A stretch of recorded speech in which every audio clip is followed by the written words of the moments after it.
Hello guys, welcome back. കുറേ ദിവസങ്ങൾ കൂടിയാണ് വീഡിയോ ഇടുന്നതെന്നറിയാം. ചീത്ത വിളിക്കരുത്, പരീക്ഷ ആയതുകൊണ്ടാണേ. പരീക്ഷ കഴിയുന്നത് വരെ ചെറുതായിട്ടൊന്ന് അഡ്ജസ്റ്റ് ചെയ്യണേ, ഞാൻ ശ്രദ്ധിച്ചേക്കാം. അപ്പം നമുക്ക് എപ്പിസോഡിലോട്ട് പോയാലോ? എപ്പിസോഡിന്റെ തുടക്കത്തിൽ തന്നെ നമ്മൾ കാണുന്നത് 2020 ആണ്, ഫ്ലാഷ് ബാക്ക്. അവിടെ നമുക്ക് കൗശിയും നിതിനെയും കാണാം.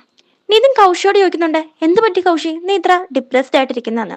ഇത് കേൾക്കുന്ന കൗശി പറയുന്നുണ്ട്, നിതിൻ നീ ഏതായാലും ഒരു സൈഡ് ചൂസ് ചെയ്തേ മതിയാവൂ, ഒന്നെങ്കിൽ ഞാൻ അല്ലെങ്കിൽ സെയിൻ എന്ന്. പിന്നീട് നമ്മൾ കാണുന്നത് കറന്റ് ടൈമാണ്, 2025. സെയിൻ ആണെങ്കിൽ കുടിച്ച് ബോധമില്ലാതെ അവന്റെ വീട്ടിലേക്ക് കയറി വരുവാണ്. ഇവൻ മുന്നോട്ട് വരുമ്പോഴത്തേനും ഇവന്റെ പുറകില് ഒരാൾ നിൽക്കുന്നതായിട്ട് ഇവന് ഫീൽ ചെയ്യുന്നുണ്ട്. ഇവൻ അടുത്തു പോയി നോക്കുമ്പോഴത്തേനും മിന്നലടിക്കുമ്പോഴാണ് ഇവൻ കാണുന്നത് അത് കൗശിയാന്ന്. അവനത് പേടിച്ചിട്ട് ബോബിയെ വിളിക്കുന്നുണ്ട്. ബോബിയോടെ പാലും കൊണ്ട് വരുമ്പോഴത്തേനും ബോബി പറയുന്നുണ്ട്, ഞാനാണ് ഇവരെ അകത്ത് കയറ്റി വിട്ടതെന്ന്. സെയിൻ അപ്പൊ ബോബിയോട് പറയുന്നുണ്ട്, ഞങ്ങൾ കുറച്ചൊന്ന് സംസാരിക്കട്ടെ, നീ ഒന്ന് പുറത്തോട്ട് പോകാന്. പിന്നെ നമ്മൾ കാണുന്നത് കൗശി സെയിനും കൂടെ സംസാരിക്കുന്നതാണ്. നീ എന്താടി പതിവല്ലാതെ ഇവിടെ വന്നെന്ന് ചോദിക്കുമ്പോഴത്തേനും അവള് പറയുന്നുണ്ട്, നിനക്കറിയാം ഞാൻ എന്തിനാ ഇവിടെ വന്നെന്ന്. ഇത് കേൾക്കുന്ന സെയിം പറയുന്നുണ്ട്, എന്ത്, എനിക്ക് വല്ല മാന്ത്രികതയുണ്ടോ, നീ എന്തിനാ ഇവിടെ വന്നെന്ന് കെണിച്ചറിയാനായിട്ട്. അപ്പൊ കൗശി പറയല്ലേ, കളിക്കരുത് സെയിൻ, ഞാൻ നിന്നെ കുറിച്ച് ഇങ്ങനെയല്ല വിചാരിച്ചത്. അപ്പൊ അവൻ ചോദിക്കുന്നുണ്ട്, എന്തേടി നീ എന്നെ കുറിച്ച് ആലോചിക്കാറൊക്കെ ഉണ്ടോന്ന്. അപ്പൊ അവള് പറയുന്നുണ്ട്, ഓ നിന്നെ കുറിച്ച് ചിന്തിക്കുമ്പോഴേ എനിക്ക് അങ്ങ് എന്തോ പോലെയാ വരുന്നതെന്ന്. പിന്നീട് നമ്മൾ കാണുന്നത് സെയിനോട് കൗശി ചോദിക്കുന്നത്, നിന്റെ ഉദ്ദേശം എന്താന്നാണ്. അപ്പൊ സെയിൻ ചോദിക്കുന്നുണ്ട്, എന്ത് ഉദ്ദേശം എന്ന്. അപ്പൊ അവൾ പറയുന്നുണ്ട്, നീ താരെ എന്തിനു വേണ്ടിയാണ് യൂസ് ചെയ്യുന്നത്, നിനക്ക് അവളെ കൊണ്ട് എന്താണ് നേടാനുള്ളത്. ഇത് കേൾക്കുന്ന സെയിൻ പറയുന്നുണ്ട്, ഞാനല്ലല്ലോ, അവളല്ലേ ഇങ്ങോട്ട് വന്ന് എന്നെ ഇഷ്ടമാണെന്ന് പറഞ്ഞതെന്ന്. പിന്നീട് ഇവർ രണ്ടുപേരും മുന്നോട്ട് നടക്കുന്നുണ്ട്. ഇവൻ അവിടെ പോയി കുറച്ച് ഡ്രിങ്ക്സ് ഒക്കെ അടിക്കുന്നുണ്ട്. ഈ ടൈമില് കൗശി ഇവനോട് പറയുന്നുണ്ട്, നിനക്ക് പെണ്ണുങ്ങളെ അഡ്വാൻറ്റേജ് എടുക്കുന്നത് കുറച്ച് ഇഷ്ടമുള്ള കേസാണ്, എനിക്ക് നന്നായിട്ട് അറിയാട്ടോ. അപ്പൊ ഇവൻ പറയുന്നുണ്ട്, നീ എന്തൊക്കെയാടി പറയുന്നത്, നീ ഭയങ്കര ജഡ്ജ്മെന്റലാണ് കേട്ടോ. പിന്നെ ഇവർ തമ്മിൽ അങ്ങോട്ടും ഇങ്ങോട്ടും സംസാരിക്കുവാണ്. ഈ ടൈമിൽ തന്നെ കൗശി സെയിനോട് പറയുന്നുണ്ട്, താഴെ എപ്പോഴാണ് നിനക്ക് വേണ്ടി പ്രേമത്തിലായെന്ന് നിനക്കറിയുമോ. എനിക്കറിയാം, അത് മറ്റൊരു സമയത്തുമല്ലായിരുന്നു, അന്ന് ആ ലൈബ്രറിയിൽ വെച്ചായിരുന്നു. അവളെ ലൈബ്രറിയിൽ വെച്ച് വീഴാൻ പോയപ്പം നീയാണ് അവളെ ചേർത്ത് പിടിച്ചത്. ഇതൊക്കെ കേൾക്കുന്ന സെയിന്, ഇതെപ്പം നടന്നു, ഞാൻ ഓർക്കുന്നില്ലല്ലോ എന്ന് ഓർക്കുവാണ്. ഈ ടൈമില് കൗശി നന്നായിട്ട് ഡ്രിങ്ക്സ് അടിക്കുന്നുണ്ട്. പെട്ടെന്ന് തന്നെ അവളുടെ ബോധം പോകുന്നുണ്ട്. സെയിൻ ആണെങ്കിൽ അവളെ അവളുടെ വീട്ടിലേക്ക് കൊണ്ടുപോവാണ്. ഈ ടൈമില് കൗശി ഇവനോട് പറഞ്ഞ കുറച്ച് കാര്യങ്ങൾ ഇവൻ ആലോചിക്കുന്നുണ്ട്.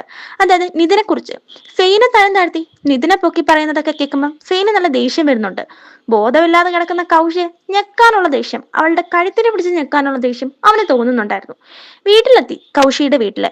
എന്നിട്ട് സെയിന് കൗശി കൊണ്ട് അവളുടെ റൂമിൽ കിടത്തുന്നുണ്ട്. ഈ ടൈമില് കൗശി സെയിനോട് പറയുന്നുണ്ട്, സെയിൻ താര ഒരു നല്ല പെൺകുട്ടിയാണ്, ഒരിക്കലും നീ അവളുടെ ഹാർട്ട് ബ്രേക്ക് ചെയ്യില്ലെന്ന് എനിക്ക് പ്രോമിസ് തരാൻ. ഇത് കേൾക്കുന്ന സെയിൻ അങ്ങ് വല്ലാതാവുന്നുണ്ട്. അവൻ പറയുന്നുണ്ട്, ഞാൻ പ്രോമിസ് ചെയ്യുന്നതിൽ അത്ര നല്ല ഒരാളല്ല എന്ന്. തിരിച്ച് വീട്ടിലോട്ട് പോകുന്ന ടൈമില് സെയിൻ ബോബിയോട് ചോദിക്കുന്നുണ്ട്, നിങ്ങൾ ഏതെങ്കിലും പെൺകുട്ടിയെ ഇഷ്ടപ്പെട്ടിട്ടുണ്ടോ എന്ന്. ഈ ടൈമിൽ ബോബി പറയുന്നുണ്ട്, ഉണ്ടെന്ന്. ഈ ടൈമിൽ സെയിൻ ചോദിക്കുന്നുണ്ട്, ഒരേ സമയം രണ്ട് പെൺകുട്ടികളെ കുറിച്ച് നീ ചിന്തിച്ചിട്ടുണ്ടോ എന്ന്. ഈ ബോബി പറയുന്നുണ്ട്, അയ്യേ അത്രയ്ക്ക് വലിയ വൃത്തിയായിട്ട പരിപാടിയൊന്നും ഞാൻ ചെയ്തിട്ടില്ല എന്ന്. അപ്പൊ സെയിൻ ആണെങ്കിൽ ആകെ അങ്ങ് വെല്ലാണ്ടാവുന്നുണ്ട്. അവൻ പറയുന്നുണ്ട്, ഞാനും അങ്ങനത്തെ ഒരുത്തനൊന്നും അല്ല, ഞാനും അങ്ങനെ ചെയ്തിട്ടൊന്നുമില്ല. ഇപ്പൊ ബോബിക്ക് ചെറുതായിട്ട് കാര്യങ്ങളൊക്കെ മനസ്സിലാവുന്നുണ്ട്. പിന്നെ നമ്മൾ കാണുന്നത് അടുത്ത ദിവസമാണ്. നിതിനെ കാണിക്കുന്നുണ്ട് അവന്റെ യൂണിവേഴ്സിറ്റിയില്. അവൻ ആർക്കോ വേണ്ടി വെയിറ്റ് ചെയ്ത് നിൽക്കുവാണ്. ചിലപ്പോ താരയ്ക്ക് വേണ്ടിയാകാം. അവിടുന്ന് സീൻ കട്ട് ചെയ്താൽ നമ്മൾ കാണുന്നത് ഉറക്കത്തിൽ നിന്ന് എഴുന്നേൽക്കുന്ന നമ്മുടെ സെയിൻകുട്ടനെയാണ്. ഇവനാണെങ്കിൽ ഫുള്ള് ഡള്ളായിട്ടാണ് എഴുന്നേക്കുന്നത്. ഇന്നലെ ഞാൻ കള്ളിൽ മുങ്ങിപ്പോയെന്ന് വരെ അവൻ ആലോചിക്കുന്നുണ്ട്. ഈ ടൈമിൽ ബോബി അങ്ങോട്ട് പാലുമായിട്ട് വരുന്നുണ്ട്. ബോബിയെ കാണുമ്പോൾ തന്നെ ഇവന് ശ്വാസം വീണ് ഇവൻ ആ പാല് മൊത്തം വലിച്ചു കുടിക്കുന്നുണ്ട്. ഈ ടൈമിൽ ബോബി ഇവനോടൊരു കാര്യം പറയുന്നുണ്ട്, സാർ ഇന്നലെ നിങ്ങൾ നന്നായിട്ട് കുടിച്ചിട്ടുണ്ടായിരുന്നു, ഞാനാണ് നിങ്ങളുടെ ഡ്രസ്സ് എല്ലാം ചേഞ്ച് ചെയ്തതെന്ന്. ഇത് കേൾക്കുന്ന സീൻ ചോദിക്കുന്നുണ്ട്, എല്ലാം മാറ്റിയെന്ന് ചോദിച്ചാൽ അവൻ അവന്റെ നിക്കറ് നോക്കുമ്പോഴത്തേനും അതുവരെ ബോബി മാറ്റിയിട്ടുണ്ട്. ബോബി പറയുന്നുണ്ട്, ഞാനൊന്നും കണ്ടില്ല, ഞാൻ ഒന്നും ചെയ്തില്ല. അപ്പൊ സീൻ ചോദിക്കുന്നുണ്ട്, എന്നാൽ തനിക്ക് എന്റെ പല്ലും കൂടെ തേപ്പിച്ചിട്ട് കിടത്താൻ വയ്യായിരുന്നു എന്ന്. ഇത് കേൾക്കുന്ന ബോബി പറയുന്നുണ്ട്, അത് കുറച്ച് ടഫ് പ്രോസസ്സാണ്, അതാണ് ഞാൻ ചെയ്യാഞ്ഞത്. പിന്നെ നിങ്ങളെ തേടി ഇങ്ങോട്ടൊരു പെൺകുട്ടി വന്നിരുന്നു, താരയെന്നാണ് അവളുടെ പേര്. അവളൊരു ജെന്യൂൻ ആയിട്ടുള്ള ഒരു പെൺകുട്ടിയായിട്ടാണ് എനിക്ക് ഫീൽ ചെയ്തത്. അപ്പൊ സീൻ ചോദിക്കുന്നുണ്ട്, ജെന്യൂൻ ആയിട്ടോ, അതെങ്ങനെ നീ പറയുന്നു. ഇത് കേൾക്കുമ്പോഴത്തേനും നമ്മുടെ ബോബി പറയുന്നുണ്ട്, അതിന് കാരണം മറ്റൊന്നുമല്ല, അവള് പറഞ്ഞു എന്നെ കാണാൻ വളരെ ലുക്കാണ്, ഞാൻ വളരെ സുന്ദരനാണ് എന്ന്. ഇതൊക്കെ കേൾക്കുന്ന സീൻ ഇങ്ങനെ വല്ലാതാവുന്നുണ്ട്. എന്നിട്ട് സീൻ കൂടുതൽ കാര്യങ്ങൾ ചോദിക്കുമ്പോൾ ബോബി പറയുന്നുണ്ട്, ആ പെൺകുട്ടി ഞാൻ നിങ്ങളെ കുറിച്ച് ചോദിച്ച കാര്യങ്ങളൊക്കെ നിന്നോട് പറയരുതെന്ന് എന്നോട് പിങ്കി പ്രോമിസ് ചെയ്തു എന്ന്. പിന്നെ നമ്മൾ കാണുന്നത് വാഷ്റൂമിലോട്ട് സെയിം പോകുമ്പോൾ പുറകെ ചെന്ന് ബോബി പറയുന്നതാണ്, താര നല്ലൊരു പെൺകുട്ടിയാണ്, അതുപോലൊരു പെൺകുട്ടിയെ നിനക്ക് ഒരിക്കലും ജീവിത പങ്കാളിയായിട്ട് ലഭിക്കില്ല എന്ന്. പിന്നെ നമ്മൾ കാണുന്നത് യൂണിവേഴ്സിറ്റിയില് താരയും കൗശിയും നിതിനും കൂടെ ഒരുമിച്ചിരിക്കുന്നതാണ്. അവരിങ്ങനെ പരസ്പരം എന്തൊക്കെയോ സംസാരിച്ചിരിക്കുമ്പോൾ താര ഫെയിന്റെ ചാറ്റുകളൊക്കെ എടുത്ത് നോക്കുന്നുണ്ട് കേട്ടോ. ഈ ടൈമിലാണ് സെയിൻ അങ്ങോട്ട് വരുന്നത്.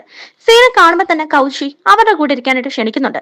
സെയിൻ അങ്ങോട്ട് വന്നിട്ട് താരയുടെ ദേഹത്തോട്ട് ചാരി ഇരുന്നിട്ട് പറയുന്നുണ്ട്, ഇന്നലെ തന്ന കിസ് അടിപൊളിയായിരുന്നു കേട്ടോ. പിന്നെ നിനക്ക് ആരെയാണ് കൂടുതൽ സുന്ദരനായിട്ട് തോന്നുന്നത്, എന്നെയാണോ ബോബിയാണോ എന്ന്. എന്നിട്ട് ഇവരൊക്കെ ഇങ്ങനെ വല്ലാതിരിക്കുന്നുണ്ട്. സെയിൻ ചോദിക്കുന്നുണ്ട്, നിങ്ങൾ എന്താണ് ഡള്ളായത്, എന്നെ കണ്ടിട്ടാണോ? അന്നാ ഞാൻ പോയേക്കാന്ന് പറഞ്ഞ താരയോടും കൗശിയോടും ബൈ പറഞ്ഞ് അവൻ അവിടുന്ന് പോവാണ്. ഈ ടൈമില് താര കൗശിയോട് ചോദിക്കുന്നുണ്ട്, നീ എന്തിനാണ് അവനെ ഇങ്ങോട്ട് വിളിച്ചതെന്ന്. ഇതൊക്കെ കേൾക്കുന്ന കൗശി പറയുന്നുണ്ട്, നിന്റെ ബോയ് ഫ്രണ്ട് അല്ലേ അതുകൊണ്ടെന്ന്. ഈ ടൈമിൽ തന്നെ കൗശി താരയോട് ചോദിക്കുന്നുണ്ട്, നീ ഫസ്റ്റ് കിസ് അവന് കൊടുത്തല്ലേ, പിന്നെ എന്താണ് എന്നോട് പറയാഞ്ഞെന്ന്. അപ്പം താര പറയുന്നുണ്ട്, എടി അത് കിസ് ഒന്നും ആയിരുന്നില്ല, ചെറുതായിട്ട് ചുണ്ട് അവന്റെ കവളി തട്ടിയതാണ്, അതിനാണ് അവൻ ഇങ്ങനെ പറഞ്ഞുകൊണ്ട് നടക്കുന്നതെന്ന്. ഈ ടൈമിൽ തന്നെ നമ്മളുടെ നിതിനില്ലേ, അവൻ താരയോട് ചോദിക്കുന്നുണ്ട്, നീ ഫെയിനെ കാണാൻ എന്നെ കൂട്ടാതെ ഒറ്റയ്ക്ക് അവന്റെ വീട്ടിലോട്ട് പോയല്ലേ എന്ന്. ഈ ടൈമില് കൗശിയോടും അവൻ ചോദിക്കുന്നുണ്ട്, നീയും എന്നോട് പറയാതെ ഇന്നലെ അവന്റെ അടുക്ക പോയോ എന്ന്. ഈ ടൈമിലാണെങ്കിൽ കൗശി പറയുന്നുണ്ട്, ഞാൻ അവന്റെ വീട്ടിലോട്ടൊന്നും പോയിട്ടില്ല, ഇന്നലെ സ്കൂളിൽ വെച്ച് കണ്ടപ്പോൾ സംസാരിച്ച കാര്യമാണ് അവൻ പറയുന്നതെന്ന്.